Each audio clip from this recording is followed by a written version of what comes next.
is winning the battle for India? There's plenty more that lies ahead. We're just halfway point in looking at the big numbers, the big headlines.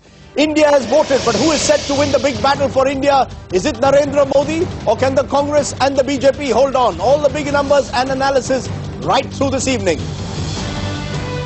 Who is winning the big battle in Uttar Pradesh that holds the key to power at the centre? Will Modi-led BJP make huge gains? Will Mayawati and Mulayam play spoil sport? Among the results, the big gains for the BJP in Delhi, AAP number 2, Congress likely to draw a blank. In Punjab, the BJP Akali combined set to hold on. J. Jayalalitha dominates Tamil Nadu. The DMK holds on. The Congress is blanked out. The DMK is also the loser. TRS emerges as the biggest party in Telangana, edging out the Congress. Chandrababu Naidu's TDP and Jagan Mohan Reddy's YSR Congress neck and neck in Simandra. Mamata Banerjee holds sway in West Bengal, could better her 2009 tally, could emerge the third largest party in the Lok Sabha. CNN-IBN verdict 2014, hashtag top trending on Twitter. And to be fair to the Congress, we should have at least put that one headline which said that in Kerala, Karnataka and Assam, these are the 3 states where the Congress is leading. Indeed, those are the 3 states where the Congress seems to have an advantage at the moment. But in 5 seconds, we are coming to the big state, the prize state of Uttar Pradesh.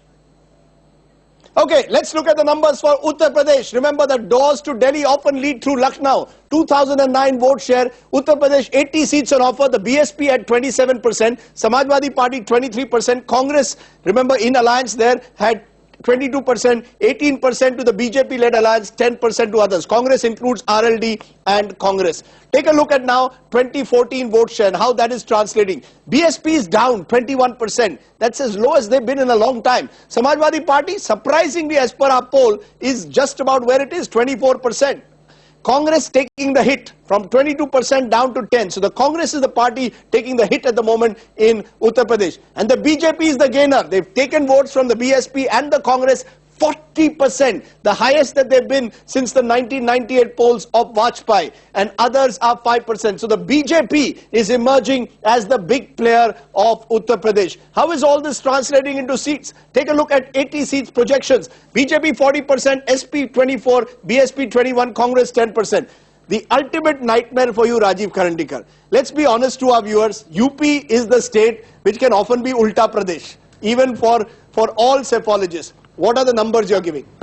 Well, from number 4 to number 1, BJP gets 45 to 53, SP likely to get 13 to 17, BSP 10 to 14, and Congress 3 to 5. Okay, and we need to make that caveat that this does not include the last round which has taken place where we are giving a uniform swing based on what we've got. But 45 to 53 is 49 seats is the midpoint. They had just 10. This is the real gain for the saffron surge. This is where Narendra Modi's dream of becoming Prime Minister really hinges on, if this number holds. SP 23 down to 13 to 17, but not doing as badly as many thought they would. The BSP is taking a hit as per our survey, from 20 down to 10 to 14.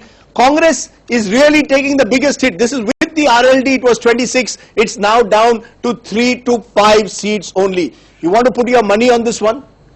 Are you going to put your money that and UP 49 seats to the BJP? I will put my money on the national numbers. Okay, you see, Maharashtrians usually put their money in their pocket like me. So let's keep it that way. But Professor Shastri, these are dramatic numbers. This is as good as the BJP has done since Vajpayee in 1998.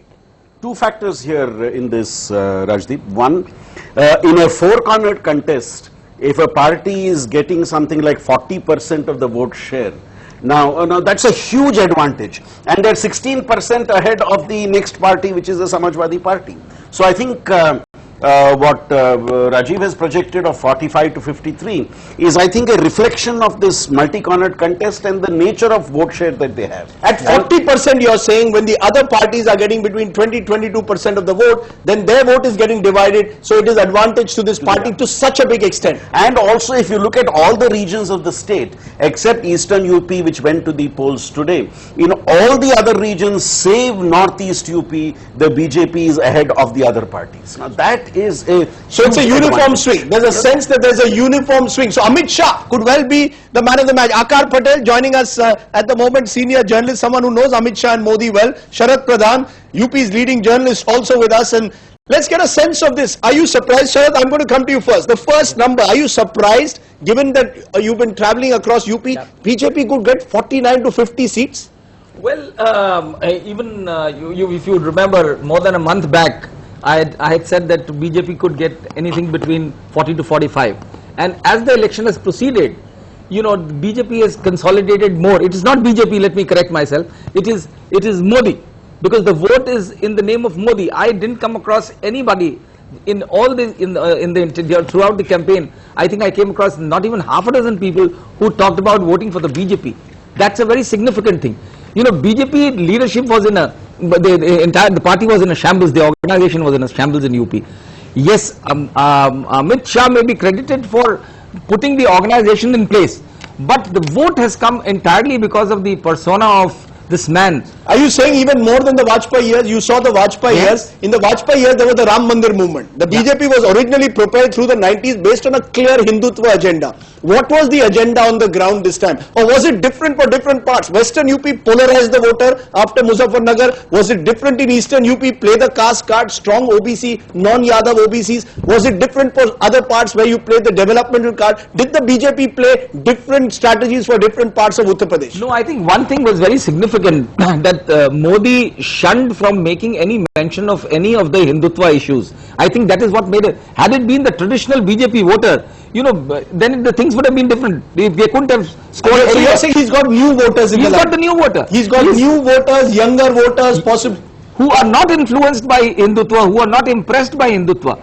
That has been my reading, and they are the surge, the edge that he is getting is entirely because of that voter, which would not have come to the BJP had it followed its traditional line. Akar, you wanted to make a point. I think that this is a throwback to the Vajpayee years, and there's a very large population in UP that is familiar with the BJP, that likes it for what it stands for.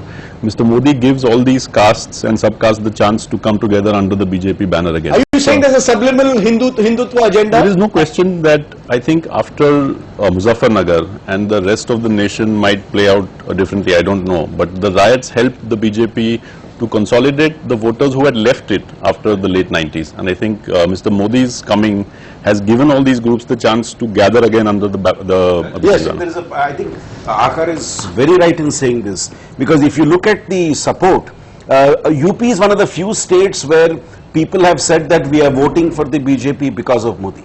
It's just 16%. How many of them said that we want him as our prime minister? Is it above the national average? It's much less than the national average. It's It's less than the national average. Two-thirds of the voters who vote for the BJP say we are voting for the BJP because we have generally voted for this party and it has not to do with Modi. I think the answer, Rajiv, lies in another question which we have posed. What is the issue in this election? And 6 out of 10 voters in UP say it is price rise, lack of development and corruption. How many of them are saying that if Modi was not there, we would not vote for the BJP?